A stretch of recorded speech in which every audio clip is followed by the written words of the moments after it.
Okay, well, I'm going to be showing how to build the conference application today. My name is Chris Martin. I am a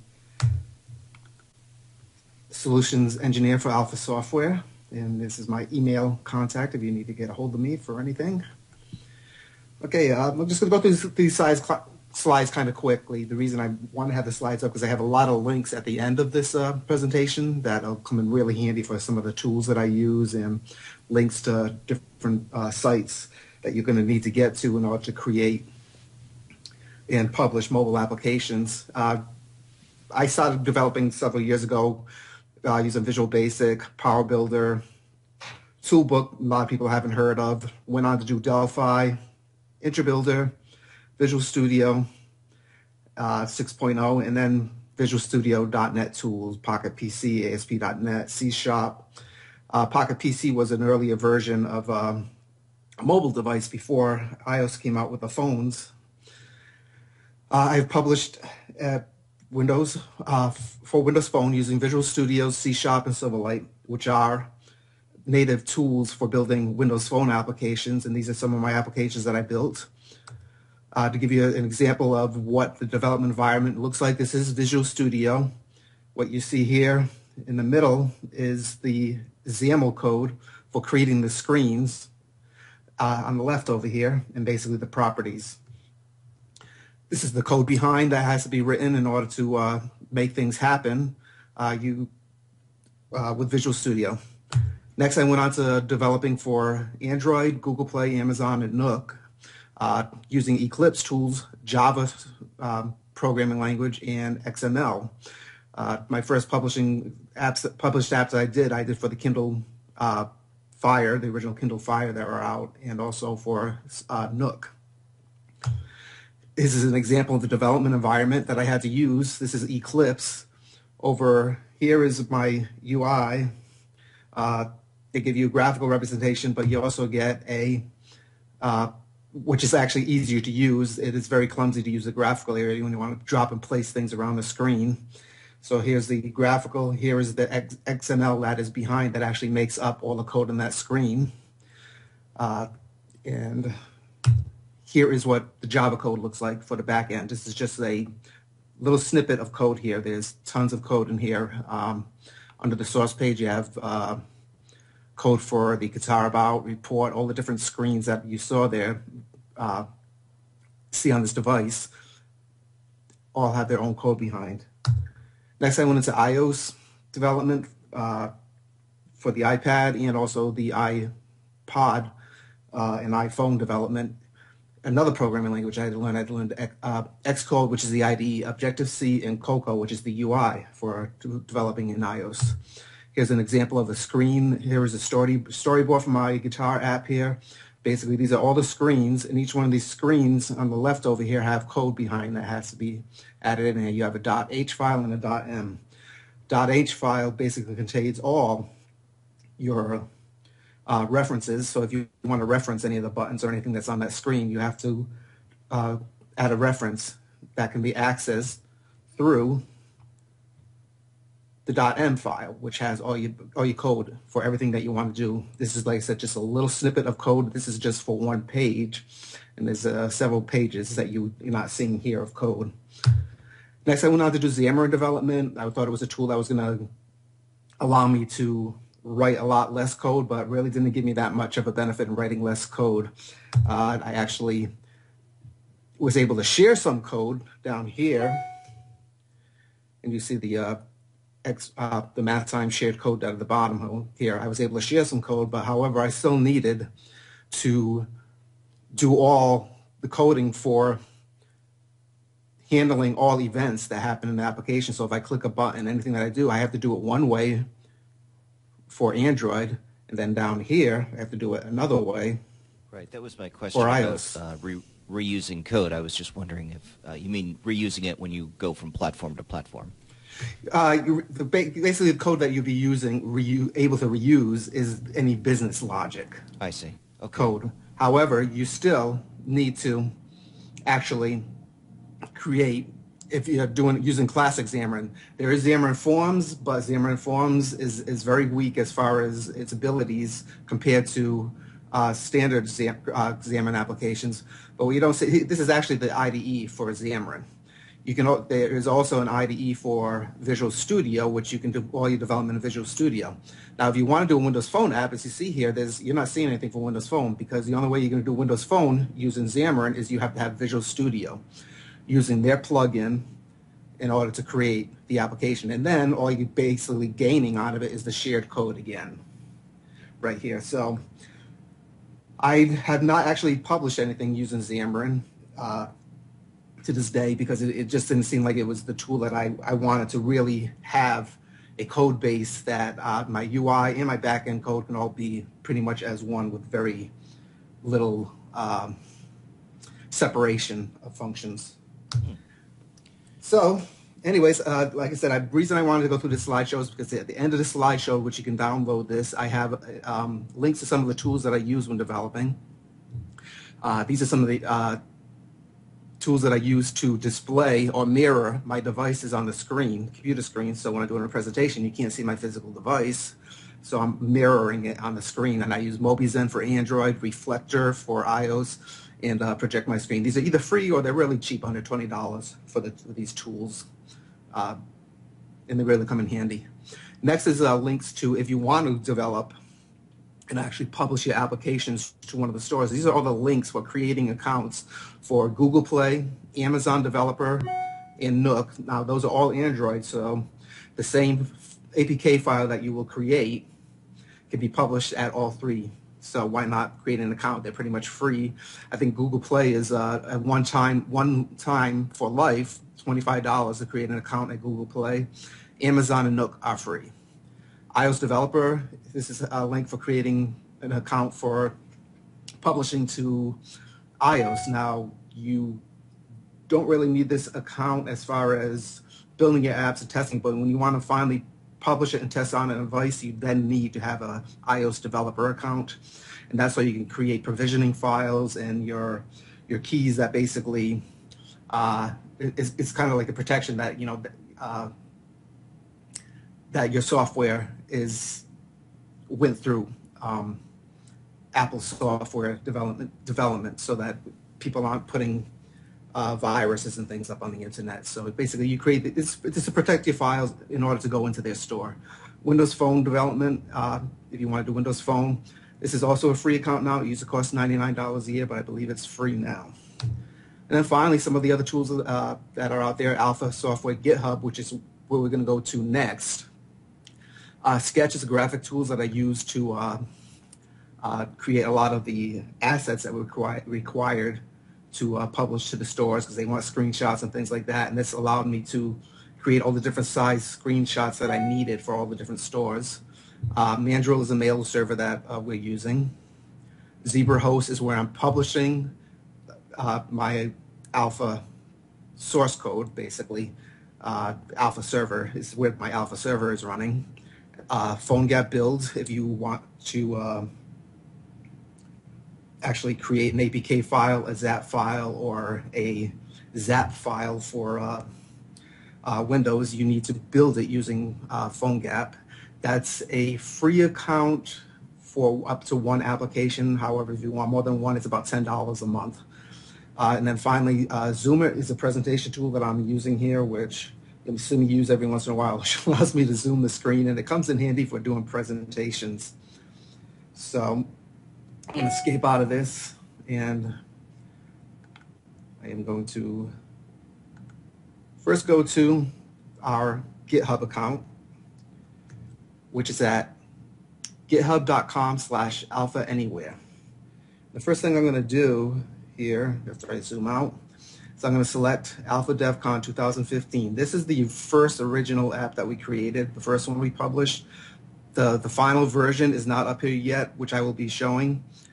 But I have this published, and I have some things that still come in handy, so I wanted to leave this version up there also.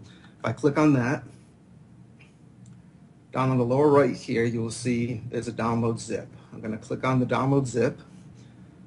So take a little bit of time, and this is going to be different depending on which browser. I'm using Windows 10, and the browser for Windows 10. So this might, depending on what version of Windows you're using, this will look a little different, and Explorer. Is that the Edge browser? Yeah. Yep. Yeah. So now you click on open, and there's the file. I'm going to drag it out to my main screen here.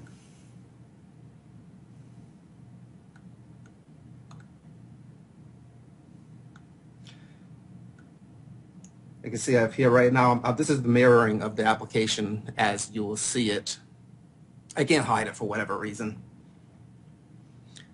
It's up on the screen all the time. Okay, so here we go. We downloaded it. I'm going to double click and then right click on my ADB file and open with, because my double click is still an alpha 5 in here that is actually going nowhere, and that's the one it wants to pick. So I'm going to click on alpha 5 to open up the application.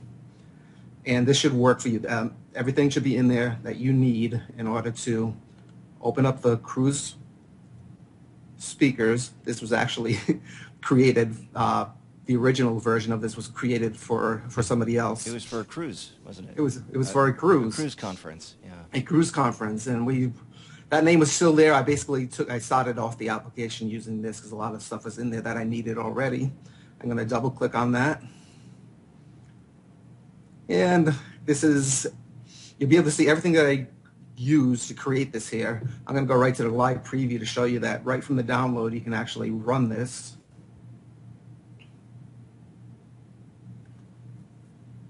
Do a full preview. This may take a little time, internet connection. Wait, it looks like it's doing something. There it is. All Yay. right. Okay, so here it is. Here's the application the way me as a developer originally created it. So everything is loaded. This is the main screen that you will be seeing. I have a slide out menu here, which sometimes is shown with a using hamburger button, but a lot of people didn't like that hamburger button because they didn't know what it meant. So we actually have a menu, so it makes a little more sense to people that don't know what the hamburger button is. We have the speakers.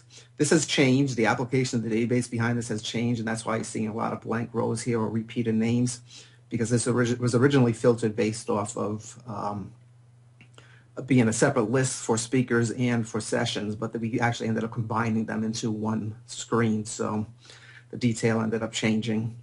And then we have a session screen. You can view the details of the session. Add it to your calendar. Back up here, go back one last screen here, and that's the session's questions. So that add to calendar button is sort of interesting. It actually adds it to the device's calendar. So Yes. like if you have an iPhone, it shows up on your Apple calendar. If it's Android, that calendar. And if I recall, it doesn't have support for Windows right now. Because this was No. a PhoneGap module, basically, that allows us to do that. And it's not even no, it's not even a PhoneGap module. It's a third party, which I'll show when I'll show when the time comes. Oh, okay. Great. But yeah, it's a third party, and I'll show you where the instructions are for using it.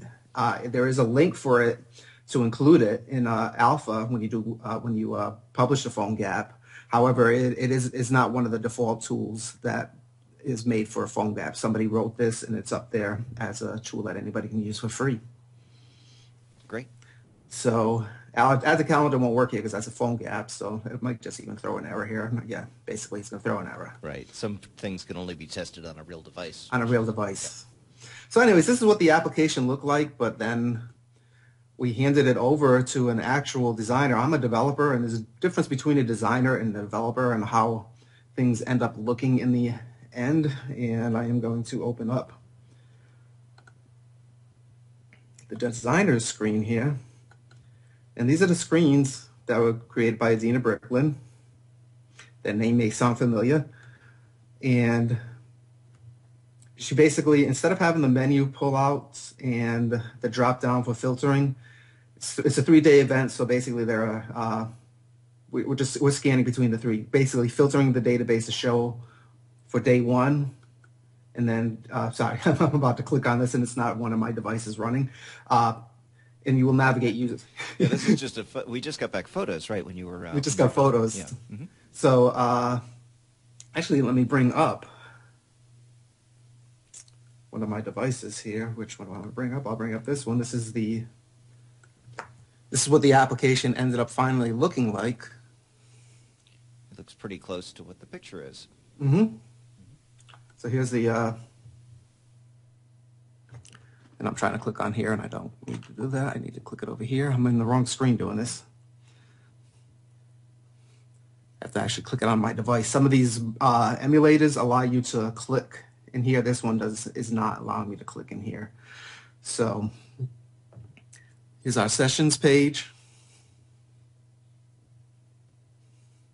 As you can see, it's fairly close to what you see here. I'm going to show you a little trick later on up here if anybody's ever seen this. When I was first running this was actually the alpha DEFCON was always showing up and covering this top toolbar up here, or this status bar. They got squished together, if I recall. They got squished together, and I'll show you how I fix that when I'm showing you the code. So they're pretty close as far as the screens look. Here is the detail page, and I'll select on detail. You can see that, whoops, here again, I'm trying to click on the device. These actually didn't have pictures for these speakers. The questions, if you click on questions, will bring you to the question screen. I'm going to click on that here and make sure I do it on the device, not there. And if I actually click on there, my screen will come up. It actually sends an email, by the way, to guides@alphasoftware.com. So I think a couple people have downloaded it because I keep getting these test messages in my email box. So yeah, guys, if you download it and you send something in there, I actually will see it, just so you know. Yeah. And I'll change that so that they can put their own emails in there to send it to. Yeah, I have it actually pointing to my email account too, so you shouldn't be getting any more of those. And this, by the way, wasn't working at the conference, but it's working now. It's intermittent. I think it has to do with Mandrill, really not the fault of the application, more the fault of Mandrill. So today it's actually working, where it's actually sending emails. Okay, so I'm going to shrink this down. Well, actually, I'm going to keep that up. I'm going to show you all the different devices that I have here, and this is the tools that I showed you that I have. Here's, okay, there's that one. Actually turned off. I'm going to turn it on, my device on. You can edit most of this out. There we go. So there's it on Android. There's it on that Windows Phone. Let's not worry about that one now. So I can just reopen it, see what happens. Yes, okay, there we go, that was it. Just have to reopen it, project my screen. Oh, okay. So, and these actually, you can select and change it with the devices. I'm going to click on that. Go to day 2. So these are actual phones, you just happen to be projecting them to your computer so that we can see them over Skype. However, it can actually talk back to the device, and actually, as you see in here with the Windows one, I'm actually scrolling through. Very cool. I'm using my mouse to actually scroll through these and collect. And you have links to these in the PowerPoint, which we'll make available. Yes, yeah, to make these available so people can actually, after they publish them and get them loaded onto their phones, they can actually demo them and display them through the computer. It's a lot harder to have a bunch of people standing around you when you get a small device to show them how something works. So these tools come in very handy for doing things like this. So I've showed you the devices. I'm going to get these out of the way, except for that one, which I'll just actually close that window down. Bring Dina's screen back up, and I'm going to open up the application. Again, I'm going to open with Alpha 5. All right, so let me change the screen so you can see both at the same time as I'm explaining how each of these were created. Here's the Alpha DEFCON new. It's no longer called the Cruise app. If I double click on this, and let me go to the correct page here, so we can see how the application was built. I'm going to use my zoom tool to zoom in here first. So basically everything is all enclosed in a panel navigator. And I haven't changed it yet, but I was given the hint that when there's a checkbox to turn off, so that since I'm actually using buttons to navigate, it turns off the auto navigation. So you'll see when I was moving some of the screens, sometimes the screen would go back and forth. It had both the auto navigation and the manual. So you want to turn that off if you're going to be doing your own navigating, which I did. The screen And kind of wiggles when you try to yeah, select an option, right? exactly. So that was a my bad. And before I publish this up there, I will fix that and Let's go make take that. a look at where that's kept. I'm sure that that's an interesting. Exactly. Yeah, that's actually over here on Navigator type. I'm going to zoom in, Hmm. and by default, it gets put in set as carousel. But since I am handling the navigation myself, you want to turn that off, and you have some selections here, and I want to say that it's pragmatic Okay. instead of carousel. So now you're not going to have, when I publish this, it won't have that wiggling motion that you see. And I'm also going to republish it up to the stores, so if you get an update, it'll have that wiggling will have stopped also. Hmm. So I just switch that to pragmatic, and that will handle that. So let me. Do you want to show people also where to find this in the Apple Store? In the Apple Store, yes, I will show that at the end. Oh, okay, great. How to find that in all the different stores. Yep. Just first of all, I'm going to go through and do the Show how the app was put together. basically put together Excellent. Sorry. and no problem. And so our first one panel card is our sessions, which you're seeing right here on the screen. My first problem was this top little section here, and the Alpha DevCon Marriott Hotel, and that was all handled right here through the frame. Basically, I have two text objects in there, and as far as its look and feel is all through styling, and that styling is done right through here. Uh, Basically, I have a width of 40% for that one, a width for 60%, but then I have some styling set to make it look the way Adina designed it to look, and you'll see all the settings here. CSS style settings. Had I been given these style settings, I would have been able to paste those in, but you're not always going to have those available. So basically, I had to do hit and miss. Basically, I was able to get the colors by using color tools in order to click. I would click on this and get the color of this value, the value of this color. Same with this, the background here. So this whole section right here is all in the panel header, and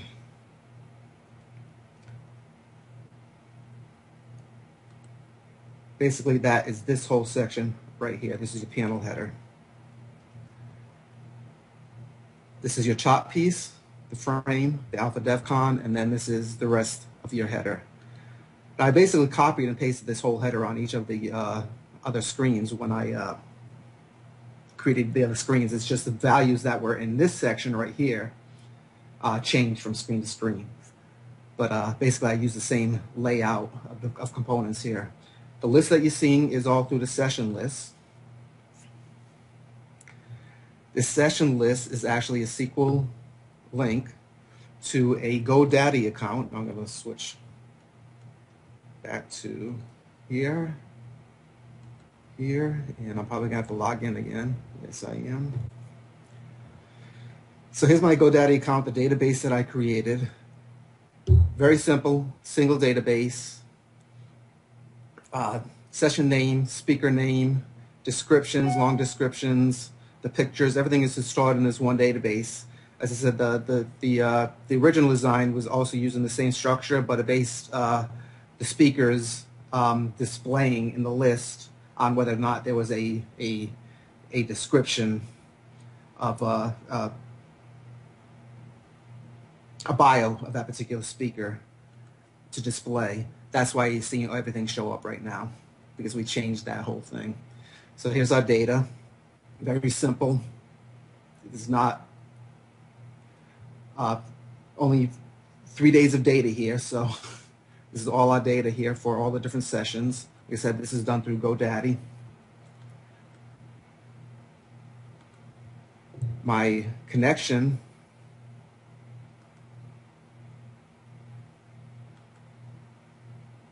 So I'm connecting to GoDaddy here. Here's my select statement for the list that's displaying. The fields I am displaying. List properties has detailed view. Also is a free form. You want to select that by default. It actually comes up as column. You want to change that to be free form. My detail view This is all my links to objects that are out on the screen right now. I can't show you those links right now, but basically my list control column is actually tied to a control UX component called session name for session name, and so forth for the rest of these components. And that's how the data, as you select from row to row in the list, gets populated in the detail view. And in this case, you happen to have the controls named the same thing as the database fields, which is convenient, but you wouldn't have to do that. You can just map them however you want. Although if you click auto map, it'll look for things that are the same and make its best guess at mapping. Yeah. So I'm going to cancel that for now, and now I'm going to show the list layout. And I'm going to shrink this in so you can see a little bit here. This is the list. This is everything you're seeing in this area right here. For each record is all styled right here in this display, right here, and it's all plain HTML text. I'm going to open it up again so you can see the whole line of code here. So it's really just HTML. That's all it is, but with that curly brace stuff are placeholders for the fields, basically. For the fields, and actually this is a placeholder that I put in here for a link because we actually have a link. So I created a link in my field, so add calendar link, which is basically a hyperlink to the add calendar code. If you click the button here, you'll see launch calendar, and it basically passes in the value that it needs to pass in to launch the calendar. The little green button that's over on the side here is all done using styling. It's the two blocks of code here for creating that styling to give that round button over here with the eye in it. Okay, I'm going to close this. Go to our next screen, our detail screen. So when I select a detail, I'm actually going to get this next panel here. Again, here's our header.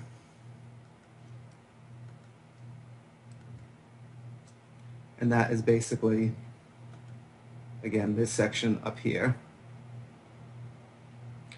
As I said before, this is just the data that's in here. This section right here has changed. That's the same header on frame on every single one of the pages that you see up here. So that's just repeated. We have a send button that basically calls a XBasic script that launches a mandrel email call, which I'll show you in code in a bit. And then finally, is our frame for this section up here. Here's the spacer, the text, session, add to calendar, questions button, and then all the rest of the information here. And basically, this is all done through styling again. And here's all the styling that I did. So the session name is bold, size 23 pixels. I did all the styling to get as close as I could to Adina's original screenshots that she sent us.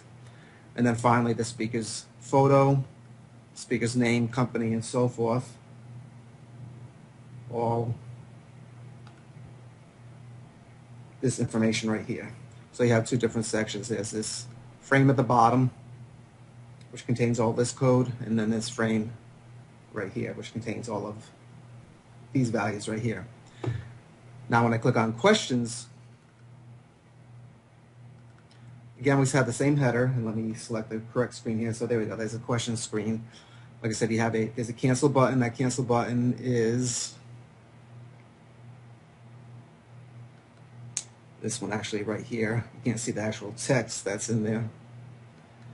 There's the session name, and I'll show you how I'm putting the name in there, and then the send button, which actually calls the code for the mandrel code.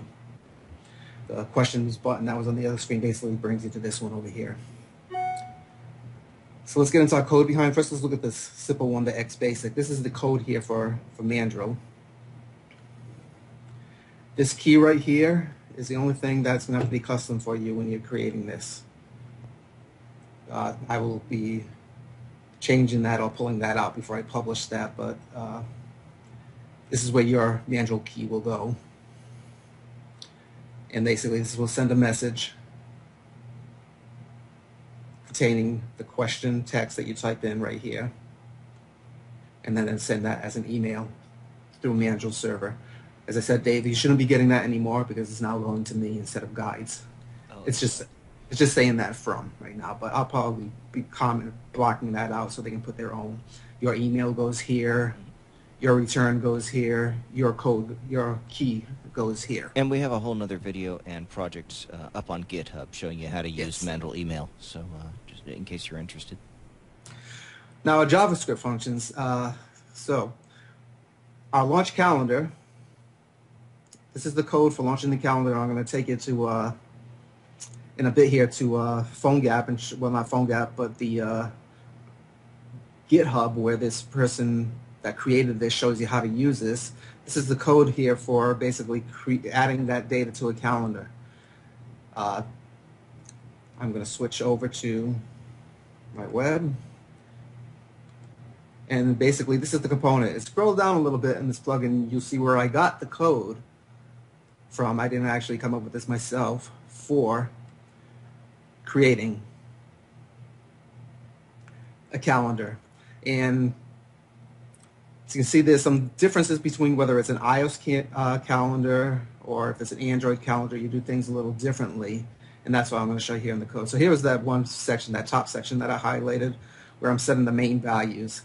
I created a little function up here for getting, which you can use.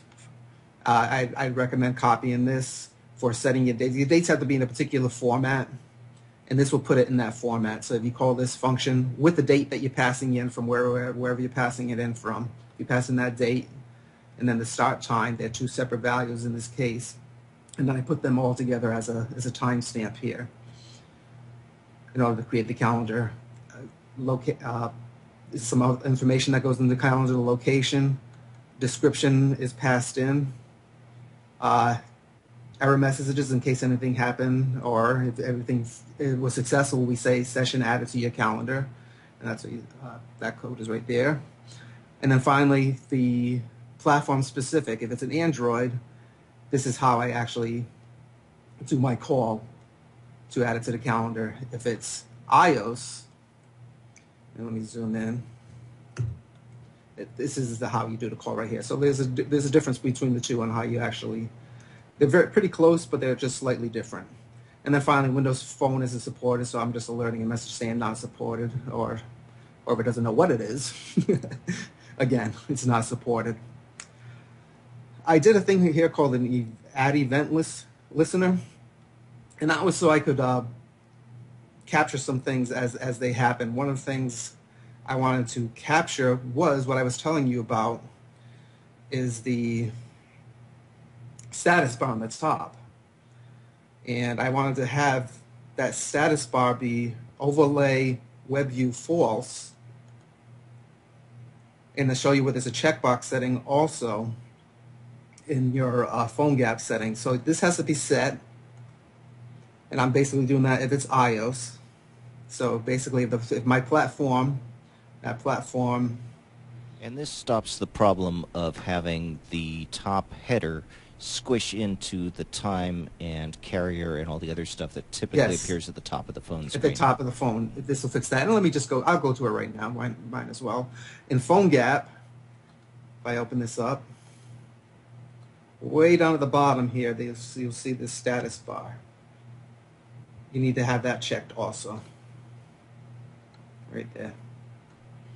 So status bar, if you check that, that will fix that problem of that floating panel. Let's go back to the code. One of the other things I am also doing here when it starts up is, if anybody was at the event, the first day you are automatically on day one. When day two happened, when you opened up the app, it would go right to day two and day three automatically. And that was the code that I did right here in order to have it go get. Filter it based off of the date the current date. So this is how I'm filtering my data. I'm also setting some values of some objects that are not data bound. I'm setting some values right here, and I'm also filtering based off of finding the text 17, which I know only occurs on records. This is basically doing a filter list client side, and basically it's looking at the entire list. It's not looking at a particular column, but I know that there are no 17s, 16s, or 18s in any other column except for the date. However, I would have probably done it a different way, basically. Had a column where I had some specific text in there that I know wouldn't show up in any other column, to basically say filter it by So these. this is a shortcut way because you already know the test cases. But if the year were 2016, which will happen next year, this would not be a good choice. Or 2017, because it would find it in two places. Yeah, but this is a once a year event, and like I said, this was the quickest, dirtiest way to do it here, Java side, client side, so it didn't have to go back and repopulate the data by going back to the server. Right. So that was the main reason. You may have introduced a Y2016 bug. A Y2016 bug, yes, that may be true, or Y2017. Yeah, that's true. 2018. But well, I'm not going to worry about that right now, like they didn't either. So finally, I'm also in here, I'm creating a event listener in here. If I can find it. There it is. Event listener for the back button for Android.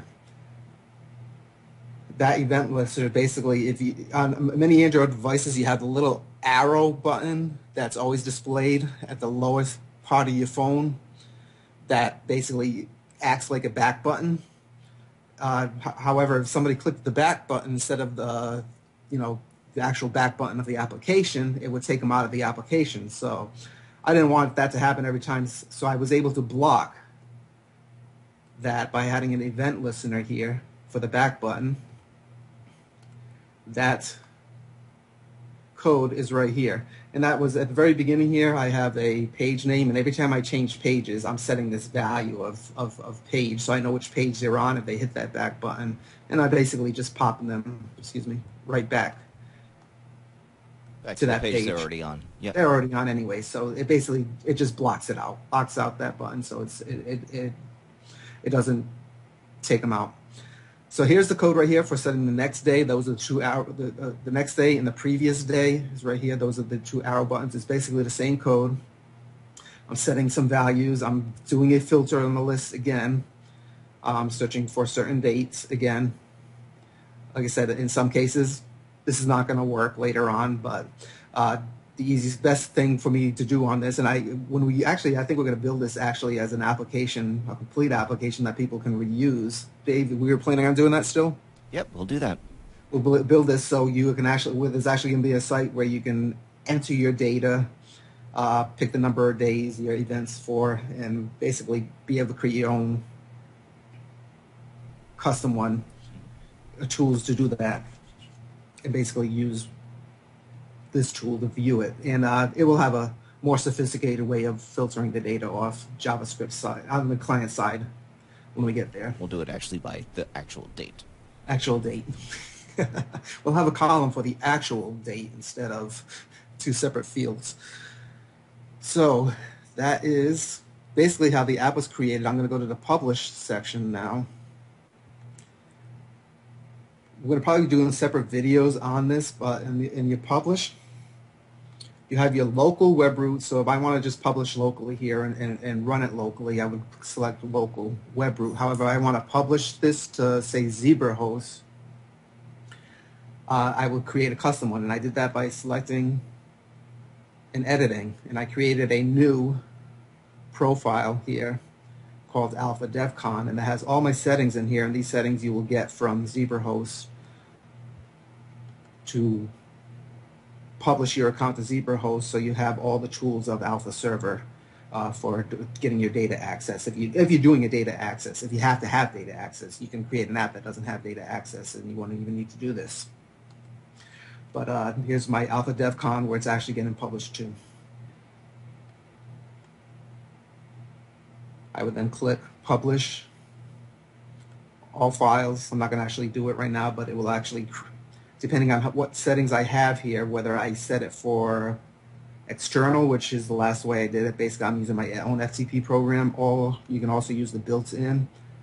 I usually uncheck this. I'm not sure how well this works, but use the built-in FTP program. This works better usually after you've published it the first time. I've been usually using external FTP programming to get my, because that's what I've been used to using for years to get this published. Cancel. Then finally, to get it into PhoneGap,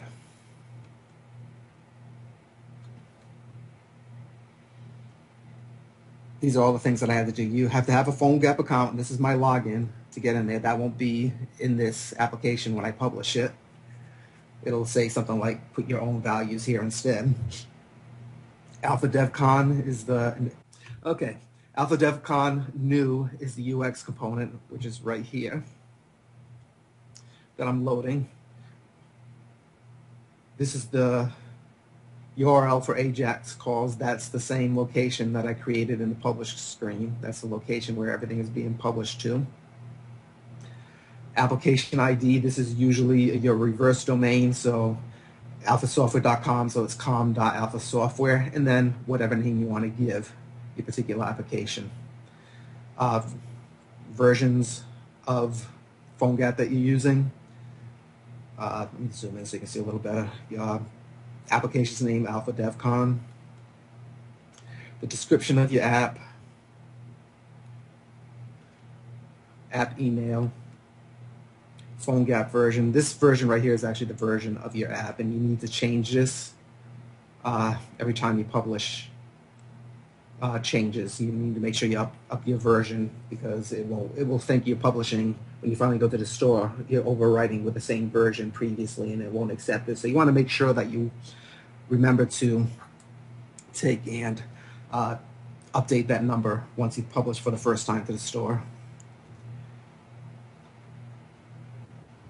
Device, I believe, is checked automatically, but if not, you need device checked. Geolocation. There was a reason I needed that. I'm not sure why now. That might have been automatically checked also. Calendar, if you want to use that component, it is a required third-party PhoneGap plugins. Like I said, it wasn't part of your PhoneGap plugins up here. These are your core plugins. There's no calendar in that. Somebody created one that writes to the calendar for iOS, Android, but not Windows Phone. So you have to have that checked right there. And then finally, down at the bottom, like I said, there is I believe this is also checked by push notifications. I'm not sure. I may have checked that for some reason, but push notifications is checked. And also status bar, so that in iOS only, that's the only reason it's of concern. It doesn't float over the above status bar. When I publish, I'm going to go to PhoneGap. Right now, I'm only seeing Android here, because the last publish that I did, from Alpha Anywhere, I just did the Android application. Some of the things that you're going to need, you don't need this if you're publishing for Android or Windows Phone. When you're doing your initial testing, ad hoc testing, you don't need this. You need, however, a key in a provisioning file, and this will be a whole nother topic, a whole nother session that we'll be discussing this, how to do this. You need to create a provisioning file and a key, and basically after you create those, you need to add those in your signing keys here. So these are my signing keys. There's a signing key for deploy, and then there's a signing key for ad hoc for iOS development. This is the key I need to use when I need to make sure I have this turned on and say that this is the one that I'm using when I build an Alpha Anywhere. So I have to make sure this is selected if I'm doing ad hoc. If I'm actually deploying to the store, I need to have this one selected. Android, when you're creating the final version, you have to sign it. That's going to be a whole nother topic and a whole nother subject, how to create a signing file of your application when you're ready to publish to a store. So Android, this is a publishing key, a signing key for Android. Windows Phone, you don't need it, but you can. I do have a Windows ID, so I added a Windows ID. You can see these are all yellow right now. So if I tried to actually publish, this wouldn't work. I have to come here, and if I'm going to do an ad hoc, I have to enter my certificate password here in order to unlock this. Do a build that stays active for 1 hour. Then I have to come back in and reset this in order to do a build. So this has to be set up at your Adobe PhoneGap build site before you actually do a publish with an Alpha Anywhere.